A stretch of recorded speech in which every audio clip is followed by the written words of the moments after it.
శ్రీ సత్యసాయి జిల్లా పుట్టపర్తిలోని శిల్పారామంలో ఆదివారం వారాంతపు సాంస్కృతిక కార్యక్రమాలు నిర్వహించారు.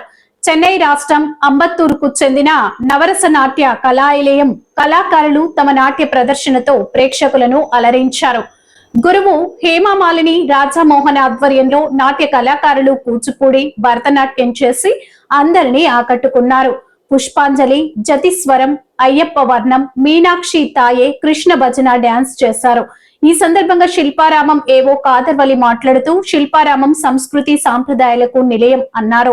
ఇందులో ప్రజల సౌకర్యార్థం ఆహ్లాదకరమైన వాతావరణం అందించాలని పచ్చని చెట్లను నాటడం జరిగిందన్నారు. వీటితో పాటు ప్రజలను అలరించడానికి ప్రతి ఆదివారం సాంస్కృతిక కార్యక్రమాలు నిర్వహిస్తున్నట్లు తెలిపారు. ఇందులో భాగంగా నేడు చెన్నై కళాకారులతో భరతనాట్యం, కూచిపూడి నాట్య ప్రదర్శనలు నిర్వహించడం జరిగిందని తెలిపారు.